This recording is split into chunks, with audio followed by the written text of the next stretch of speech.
तो गाइस आज हम बात करेंगे लुकिसम के चैप्टर नंबर 586 के बारे में। और उम्मीद करता हूँ आपने पिछला चैप्टर तो देख ही लिया होगा। और आज की वीडियो की शुरुआत में हम देखते हैं किंग ऑफ जोलाडो गीटे किम को कहता है हम एक प्रेसिडेंट को नहीं निपटा सकते, है ना। ये सुन के गीटे किम अपने साथ के टकले को कहता है ये कितना अच्छा है, मुझे ये इतना भी बुरा नहीं लग रहा है इशुजो। ये इशुजो के लिए इशारा होता है उस छोटी बच्ची को अपने साथ ले जाने के लिए। इसीलिए किंग ऑफ जोलाडो यानी कि चैंगसू छोटी बच्ची को प्यार से कहता है मेरी छोटी चुन्नी जाओ उन अंकल के साथ जाके खेलो। तो खैर चुन्नी को इशुजो अपने साथ ले जाता है और गीटे किम कहता है कितनी अजीब बात है, जोलाडो का किंग बच्चों तक को मार देता है और मेरी बच्ची वहाँ पे है। चैंगसू मैंने तेरी कहानी सुनी, जेम्स ली ने तेरी मदद करी थी। हाँ, जब वो फर्स्ट जनरेशन को निपटा रहा था उस वक्त जोलाडो उन कम जगहों में से थी जो उसके साथ कोऑपरेट कर रहे थे। चैंगशु कहता है उस वक्त हालात काफी अच्छे थे, लेकिन इस चीज के लिए मुझसे नाराज मत हो क्योंकि मैंने रिसेंटली तेरी कॉल्स को इग्नोर करा। आखिर भला मैं क्यों किसी नाजायज की कॉल पे यहाँ पे भागा हुआ आता, या फिर कहीं ऐसा तो नहीं कि मुझे ये बातें नहीं बोलनी चाहिए। सच में चैंगसू अभी कुछ ज्यादा बोल गया होता है, इसलिए गीटे कहता है किंग ऑफ जोलाडो तू यहाँ पे सिर्फ जेम्स ली की वजह से सुरक्षित है। अगर तू जिंदा रहना चाहता है तो अपनी औकात को साबित कर, वो भी इसी वक्त। तुम्हारी बातें सच में चुभने वाली हैं। मैं इतनी दूर से श्योल जेम्स ली की कॉल पे आया हूँ, लेकिन तुम इतने ज्यादा इमोशनलेस हो कि अपनी नजरों के सामने के टैलेंट को भी नहीं पहचान रहे हो। अगर तुम मुझे कहते हो मेरी औकात साबित करने के लिए तो ठीक है मैं करूँगा। तुम्हारे पास अगर कोई भी अजीब सी प्रॉब्लम हो तो वो तुम मुझे दे सकते हो और मैं उस परेशानी को बहुत ही प्यार से और अच्छी तरीके से सुलझा दूंगा। तुम चाहो तो मुझे अभी बता सकते हो। ये सुन के गीटे काफी इंटरेस्टेड सा लग रहा होता है, लेकिन इसके बाद सीन शिफ्ट होता है और हम देखते हैं एच ग्रुप का सीन, यानी कि जहाँ के मालिक स्टीव हॉन्ग हैं। वहाँ टीवी में अभी एक बहुत ही खतरनाक लेजेंड को दिखा रहे होते हैं जो कि लुकिसम का सबसे अंडररेटेड कैरेक्टर है, लेकिन सबसे मस्त है। वो टीवी में गाने गा रहा होता है और छोटा डैनियल उसको देख के कहता है ये तो ड्यूक पेयन है। क्या इस जोकर का नाम ड्यूक है? ऐसे किसी का नाम लेके उनके प्रोफेशन का मजाक उड़ाना होता है। तुम्हें लगता है मैं इस बारे में नहीं जानता हूँ? मैं ये जानता हूँ, उसके बावजूद भी मैंने वो बोला। जो भी हो वो मेरा दोस्त है, बहुत ज्यादा बिजी होने की वजह से मैं सिर्फ उसे टीवी में ही देख पाता हूँ। इसमें हैरानी वाली बात नहीं है, तुम काफी बिजी रहते होंगे। अरे मैं नहीं, ड्यूक बिजी रहता है। हाँ, इसमें हैरानी वाली बात नहीं है, तू बिजी रहेगा ही क्यों, हमेशा तो लड़ाई करता रहता है किसी न किसी से।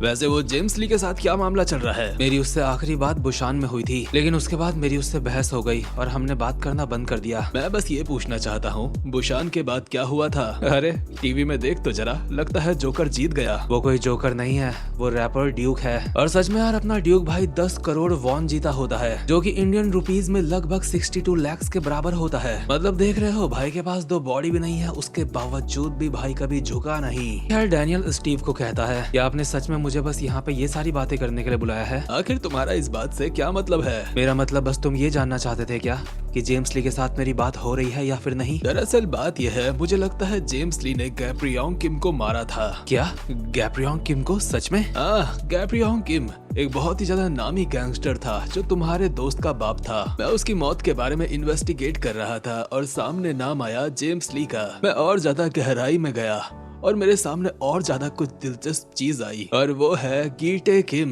क्या सच में? हाँ, लेकिन इतना भी ज्यादा हैरान मत हो, ये पक्की बात है उन्हीं लोगों ने गैब्रियोंग किम को मारा था, लेकिन इस बात के हमारे पास कोई सबूत नहीं है। मैं तो बस ये सोच रहा हूँ कि क्या कोई ऐसा इंसान होगा जो इस बारे में कुछ जानता होगा। हाँ, एक इंसान है। और ये कहते हुए डैनियल का मतलब होता है जिन्यूंग पार्क से। इसलिए डैनियल अपनी जगह से उठ जाता है और जिन्यूंग से मिलने की सोच रहा होता है। इतने में स्टीव कहता है कम से कम टीवी में जोकर का प्रोग्राम पूरा तो देख ले। मैंने उसे जीतता हुआ देख लिया, मेरे लिए इतना काफी है। वैसे मेरा आपसे एक सवाल है कि आप गैब्रियोंग किम की मौत के बारे में इसलिए इन्वेस्टिगेट कर रहे थे क्योंकि आप भी जेम्स ली को टारगेट बना रहे हो? डैनियल आखिर मैं भला उन चोमुओं में इतना ध्यान क्यों दूंगा, क्योंकि मैं जिसको टारगेट बना रहा हूँ वो उससे भी बहुत ज्यादा ऊंचाइयों पर है। वो एक बहुत बड़ा दुश्मन है। डैनियल यहाँ से जाने लगता है और स्टीव उसको कहता है टच में रहियो। लेकिन डैनियल जाते जाते अपने मन में कहता है गीटे किम और जेम्स ली दोनों के दोनों गैब्रियोंग किम वाले केस में इन्वॉल्व थे। उन्होंने पक्का उन्हें मारा है, लेकिन इस बात के कोई सबूत नहीं है। लेकिन मुझे लगता है इस मामले में जिन्यूंग पार्क मेरी कुछ मदद कर सकते हैं, लेकिन अभी वो वर्कर्स में है तो मैं उनसे कैसे मिलूंगा। लेकिन इतने में ही डैनियल के पीछे से डैनियल की दीदी आ जाती है और कहती है, डैनियल पार्क। मिस सोफिया आप? डैनियल, मुझे मिस मत बोलो, मुझे दीदी बोलो। हाँ ठीक है दीदी, माफ कर दो। लेकिन सोफिया जो अभी डैनियल को देख रही होती है वो भी देख के ही समझ चुकी होती है कि ये अवेक हो चुका है, यानी कि इसने अपना पाथ अनलॉक कर लिया है। इसलिए वो डैनियल के सर पे हाथ रख के कहती है, लगता है अब मुझे ज्यादा चिंता करने की जरूरत नहीं है। क्या आपका इससे क्या मतलब है दीदी? सोफिया रशियन भाषा में कहती है, ताकतवर को किसी का डर नहीं होता। डैनियल को ये चीज समझ नहीं आती, वो बस मन में सोच रहा होता है कि ऐसे रशियन में बात मत करो। लेकिन इसके बाद हम देखते हैं वर्कर्स का सीन जहाँ पे जिनयुंग पार्क होता है और यूजिन फर्स्ट एफिलिएट के सीईओ से कहता है, आखिर अब इसकी स्थिति कैसी है? मिनयुंग पार्क कहता है, पहले के मुकाबले ये काफी बेहतर है, लेकिन बाकी चीजें अब भी पहले जैसी हैं। कुछ खास शब्द हैं जब वो बोले जाते हैं तो ये पागल जैसे हो जाते हैं। तुम्हारा मतलब वो शब्द जो इनके पास्ट से रिलेटेड हैं? मैं पूरे यकीन के साथ ये नहीं बोल सकता। मैं सच में अब जानना चाहता हूँ आखिर पास्ट में इनके साथ ऐसा क्या हुआ था जिस वजह से ये ऐसे पागल हो जाते हैं। लेकिन चेयरमैन, उससे भी ज्यादा जरूरी बात, यहाँ कोई मिलने आया है हमसे। वो अपना नाम डैनियल पार्क। बाहर फेंक दो साले को। हम ये करने वाले थे लेकिन उसके पास कुछ है, इसलिए आपको उससे मिलना पड़ेगा। और डैनियल के पास होता है ब्लैक बैच, जिससे वो बन चुका है वर्कर्स का VVIP और आराम से इस ऑर्गेनाइजेशन के अंदर बैठ के चाय पी रहा होता है। शायद ये चाय नहीं कॉफी होगी, इसलिए डैनियल कहता है ये बहुत ज्यादा कड़वी है। और यूजिन कड़वा सा मुंह बना के कहता है, हाँ बिल्कुल वैसी ही जैसा अभी मैं महसूस कर रहा हूँ। डैनियल पार्क, तुम्हें नहीं लगता कि वक्त आ चुका है तुम्हें इस ब्लैक बैच को खो देना चाहिए? कहीं लगता है तुम दूसरे वाले डैनियल पार्क के साथ भी इसको शेयर करते रहते हो। नहीं, मैं इस कीमती चीज को अब खो नहीं सकता हूँ। लेकिन कितनी कमाल की बात है, इस ब्लैक बैच के बिना तुम मुझसे मिलते भी नहीं। मैं ऑर्गेनाइजेशन के रूल्स को तोड़ नहीं सकता, क्योंकि अगर मैं ही रूल तोड़ने लगा तो उनको फॉलो कौन करेगा? तब तो मुझे इन रूल्स का शुक्रिया करना चाहिए। फालतू की बातें बहुत हुई डैनियल पार्क, हम दोनों कभी भी दोस्त नहीं बन सकते, इसलिए सीधा काम की बात कर। तो जरूर यहाँ पे कुछ मांगने के लिए आया है। बात ऐसी है, मैं यहाँ पे जिनयुंग पार्क से मिलने आया हूँ। लेकिन क्यों? ये मैं तुम्हें नहीं बता सकता, लेकिन कुछ है जो मैं जानना चाहता हूँ। और जिनयुंग पार्क वो हो सकते हैं जिन्हें उसके बारे में कुछ पता हो। नहीं,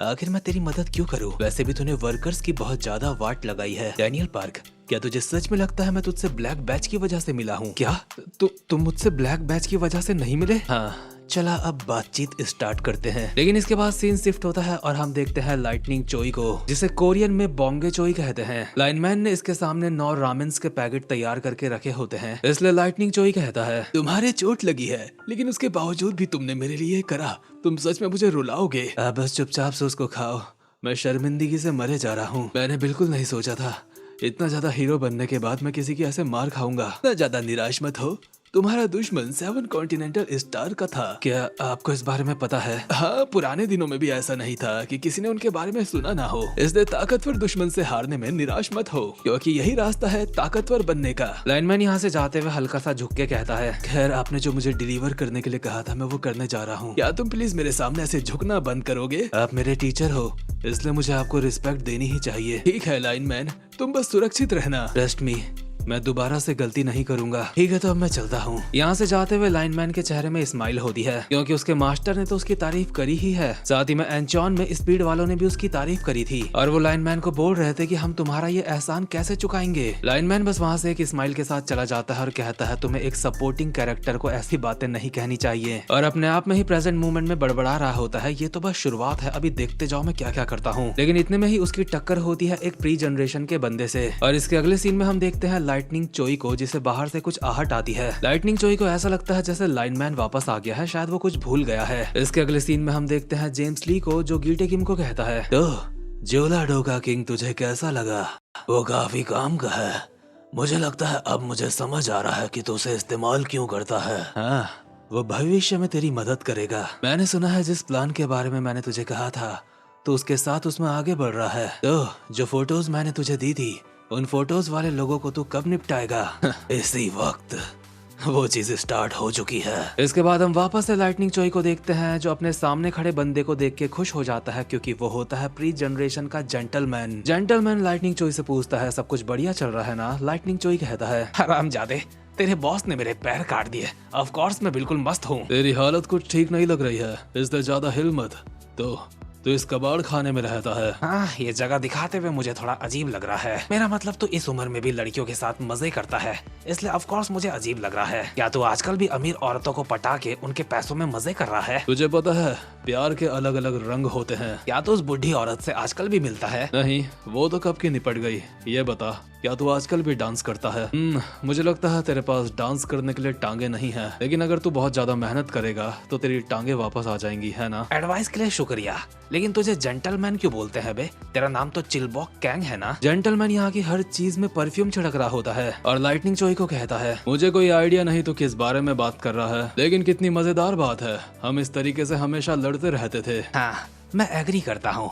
शुरुआत से ही हम दोनों की आपस में बनती नहीं थी। हाँ, इसीलिए मैं पुराना हिसाब किताब करने के लिए आया हूँ। ये सुन के लाइटनिंग चोई चौकन्ना हो जाता है, लेकिन इतने तक काफी देर हो चुकी थी, क्योंकि लाइटनिंग चोई के मुंह पे एक लात पड़ती है और वो सीधा जमीन में, और उसके मुंह पे टोपी रख के उस पे परफ्यूम छिड़कते हुए कहता है, सब ठीक तो है ना? मुझे लगता है तू काफी बूढ़ा हो चुका है। यकीन नहीं होता, ये एक सरप्राइज अटैक से मर गया। देख, मुझसे ज्यादा नफरत मत करियो, क्योंकि एक दोस्त अपने दोस्त की मदद तो करता ही है ना? और जो लाइनमैन सड़क में खड़ा होता है, जिसके बगल से कुछ देर पहले जेंटलमैन गुजरा था, लाइनमैन को अब भी उसके परफ्यूम की स्मेल आ रही होती है और वो सोच रहा होता है कि आखिर वो साला कितना इस्तेमाल करता है उसका। लेकिन अब तक भी बेचारे को नहीं पता कि उसका मास्टर निपट चुका है। लेकिन दूसरी तरफ जेंटलमैन कॉल करता है और किंग ऑफ जोलाडो को कहता है, मैं बोल रहा हूँ, मेरा यहाँ का काम पूरा हो गया, लाइटनिंग चोई निपट चुका है। चैंगशु कहता है, अरे वाह, तुम दोनों तो दोस्त थे ना, लेकिन ये काम करने में तुम्हें ज्यादा वक्त नहीं लगा। लेकिन तैयार रहो, क्योंकि अब तुम और ज्यादा बिजी होने वाले हो। एक निपट चुका है और अब बाकी हैं 3।